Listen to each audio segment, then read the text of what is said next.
Yeah, I'm feeling better today than yesterday, for sure. It's streaming. Do we not have it up there anymore? Okay, Nadia, you are streaming, so I'm gonna go ahead and. I think we would have to turn this on to get it up there. See Okay. ourselves, or do you wanna? I think they can still see us. Okay, They yeah. see- You can see us, right, Ryan? I'm not watching it. Okay, okay. All right, I'm gonna turn on my microphone and you can start the meeting. Ready? Go. Okay, I call the meeting to order. Let the roll call show that all members of the board are present. The first item on the agenda is approval of the agenda. Do we have a motion? I move to approve the agenda.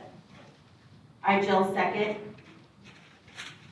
Thank you. We have a motion and a second to approve the agenda. All those in favor, please say aye. Aye. Aye. Aye. Are there any opposed? There are no opposed, so the motion carries. Next on the agenda is we have the Pledge of Allegiance. Mrs. Reed, would you please pick someone in the audience to lead us in the pledge? Okay, George, will you lead us? Yes, ma'am. I pledge allegiance to the flag of the United States of America and to the republic for which it stands, one nation, under God, indivisible, with liberty and justice for all. Thank you. First on the agenda, we have information and discussion items, starting with a determination of the scope of duties for interim superintendent Dr. Patrick Sweeney. So as I believe just about everybody in our audience knows, the board selected Dr. Patrick Sweeney to operate as our interim superintendent while we are going through the third-party evaluation of Superintendent Glass. There are definitely day-to-day duties that must be led by a superintendent in order to keep the school district operating. Beyond that, there were certainly some different projects and activities that Superintendent Glass had in motion.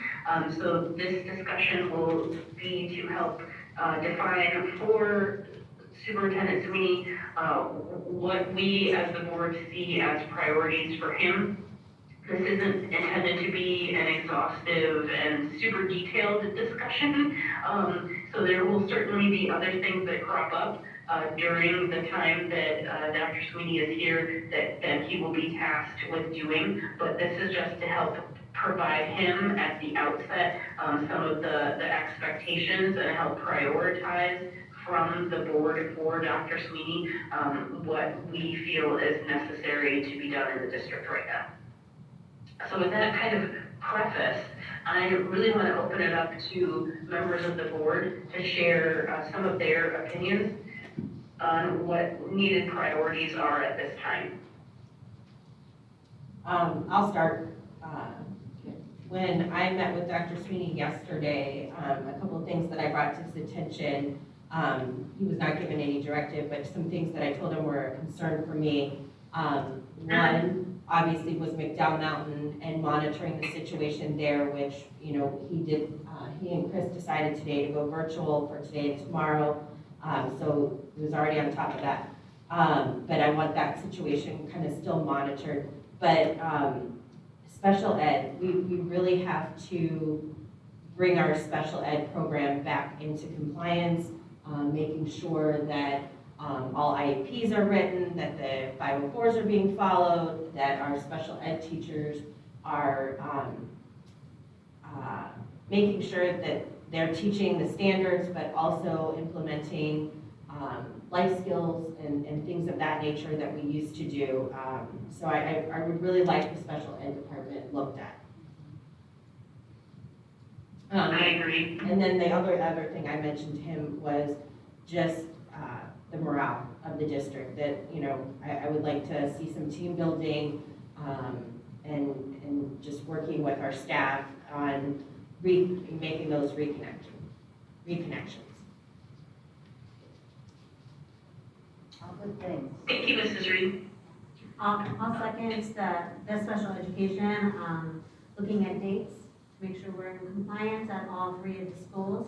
And to piggyback on what Jill was saying, make sure that our sped teachers have the support that they need. We need to figure out a way to recruit some, not only special ed teachers, but also instructional aides that can help support our students in the enormous amount of work that they do on behalf of our kids. So, but I do think the IEPs and the 504s, I know we're out of compliance with some of the states based on the emails that we've received. So, just need to get a list going and start checking that out. Of course, using Dennis Hamilton, thank you, Dr. Gray. Let the record show, Nadia, that Dr. Sweeney's taking copious notes. I think he's on page 4 of them now. Yeah, so I think that needs to be a priority, and of course morale, you know, and figuring out what staff needs to be successful without overburdening them. And then, because, you know, hey, let's add something else from really huge to your plate. Just sort of maybe see if we need some help in terms of our budget and money.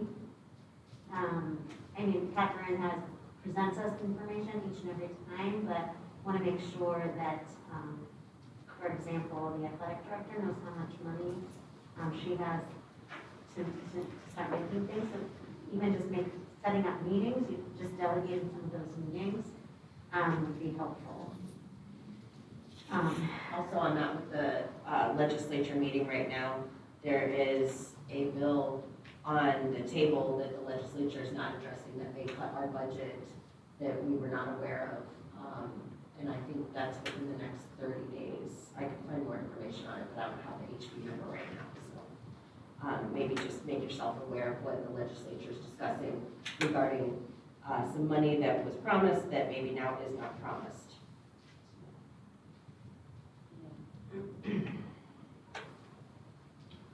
Is there anything that you feel, having spent 2 full days in our district, upon your return, that you feel like we should give priority to based on your observations? I think that's a very good list from what I've seen just in the last 32 hours. And just so you know, I did spend an hour yesterday with Catherine King and about an hour and a half today. And there's I have tremendous confidence in her based on our conversations, but there's definitely a need to communicate better throughout the organization about spending and process and procedures and all of those sorts of things. So that one has definitely jumped up there. I mentioned to you earlier, I met with the principals today, and based on the conversations that we had yesterday, and I gave them all a heads up, you know, special ed's going to be a priority. So start now looking at where you at with current IEPs, everything up to date, all of that.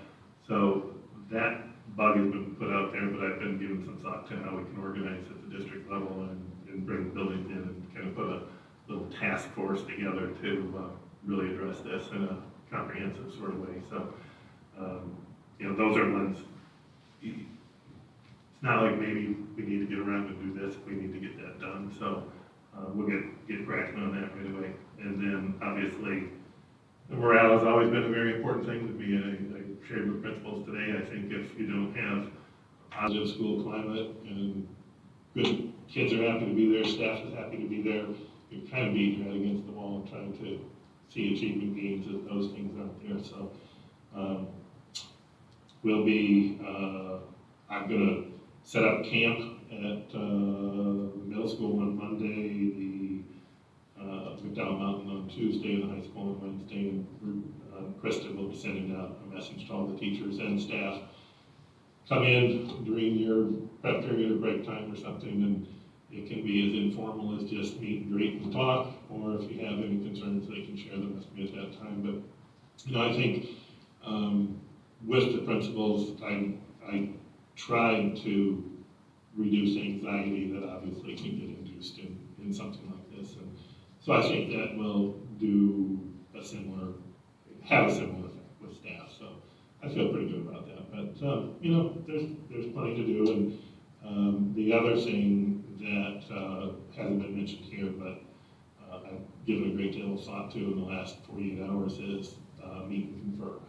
I know there was a stated goal, I think, to get the contract out by the end of February, and I'm meeting with the 3 building association reps next Thursday, and I hope from that meeting we can just set out a timeline to get meet and confer rolling. I just don't think it's feasible that we're going to be bringing something for board approval by the end of February, but I certainly hope we can before spring break in March.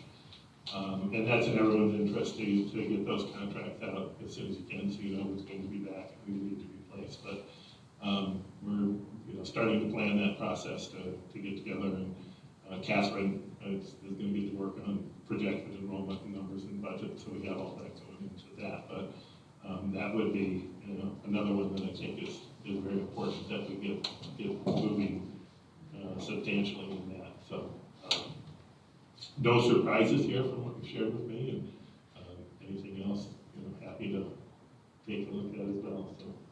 One other thought I just had while you were talking, we still have quite a few vacancies, and so if you have any brainstorming ideas for Chris Alexander and the principals on maybe different areas that they can look for staffing, that would also be another thing. It would be nice to continue to fill those positions that we are missing, and so the principals are fully capable of setting up their interviews and hiring. And I think with your support and Chris's support, maybe we can get some of those positions filled. Yeah, that would be good.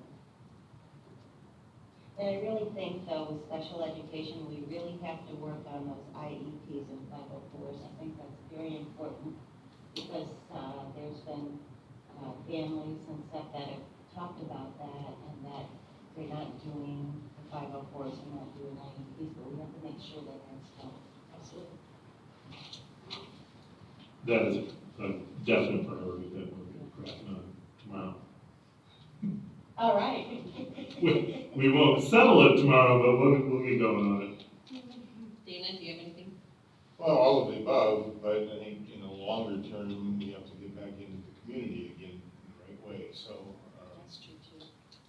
I wouldn't call it as high a priority as special ed and a number of other things, but in your spare time. Well, it so happens I did attend the coalition meeting today. And, it's truly a unique organization. And to see everybody there, faith leaders, education leaders, law enforcement, drug counsel, it's good. So it's nice to be back there. And I will say, we had middle school representation there. Kevin from the elementary school was there. Chris from the high school was there. Assistant principal from the high school. So we were well represented there, and we're certainly going to re-engage with that group too, and in others as well. So. Well, and you could wish our mayor a happy birthday, because today's her birthday as well, so. Add it to the list. Might generate a nice phone call. Nadia, do you have anything? Everybody touched on my primary concerns, really, so I think I'm good on this topic unless anyone has anything else. I think we've given a good starting point. Yes. We'll keep it busy for at least a week. Yes. Our next discussion item is determine the scope of duties for Superintendent Kelly Glass. I do think that there are likely at least a few things that we can have Superintendent Glass be working on while on home assignment. I know that we do have a lot of grants that are pending, finalization and submission, or some of them are not quite that far along, and they're really just getting started. It is obviously important that we continue to work towards obtaining funding through those grant sources. And I know that Kelly was very much leading the charge for the district on those items. So I think it's worth discussing the board making a decision to have her continue in that capacity for us while she's on home assignment. I agree. I would say anything that she can work on independently without contacting the staff or needing access to files, I would be comfortable with. So grants, I know she's always been tweaking the handbooks or rewriting handbooks. She was working on some of the regulations for policies. Those are things that she can still work on without needing staff assistance, and I believe without needing access to anything in the district office. I'm sorry, I was just gonna interject and say, we would probably still want to provide her with a, district laptop, but that doesn't necessarily mean she has to have, access to district systems on that laptop. And then I would just need to converse with her because I'm sure some of the files that she has been working on are currently on district drive, so we just need to make sure that we get those files locally to the laptop for her. I would agree. What were you saying, Wendy? That's exactly what I was going to say. We'll need to provide her some type of, Device. Yeah. Yeah. She shouldn't have to use her No. personal device. No. Yeah, so as long, I think that's a great idea. Get files on a laptop that are necessary to have. Yeah, and we don't expect her to start over on stuff, so like you said, if she has Right. things that are already in the process, those can be transferred to, another laptop or to a jump drive or something, to give to her. So nobody's asking her to, to start everything all over, so. Absolutely. Okay, I will definitely, follow up with her so that I can, get some more information as far as what, electronic files she would need. And then, as we all know, Superintendent Glass is, big on her binders. So there might be hard copies of things that she needs access to that are in her office that I can collect and take to her as well when I, bring a device with electronic files. Correct. Sounds good. Okay, anything else on that topic? Dana, do you have anything? Nope, that's Dana good. said no. All right. So our next item is to determine a district point of contact to work with third-party evaluator Jennifer McLennan. Again, as we kind of discussed in one of our previous meetings, this is really just to have a point of contact. Certainly, the board members are affiliated with the district, but since we don't work in the district day-to-day, we don't have the same level of access to contact information or schedules that a district resource, certainly someone who was at the district office, would have access to. So it would be just a benefit to Jennifer to help her be able to be efficient and effective in her, evaluation and pulling together of information. If we had a resource who had access to the things that she needs that could be her point of contact during this process. I agree. My recommendation would be Krista, because Krista has access to the district office and everything school related, but she also has access to the board. And I agree with that. So I would love for Krista to weigh in on it. It's certainly not us making a unilateral assignment, but if she would be willing to take on that role, I think the board would definitely appreciate it. We don't have her on speakerphone, would you like us to? I know. Okay. No, that's And we okay. can't see her either, so. Exactly. This isn't, again, anything that we have to vote on as a board. This is just a discussion topic. So we can, I can follow up with Krista offline, and if she's not interested in taking it on, does anyone on the board have any additional, somebody else who would be like a secondary source that we could request to take on these duties for us?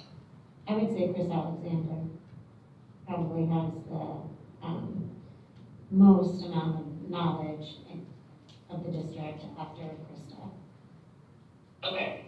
I agree with you. All right. If there's no further discussion on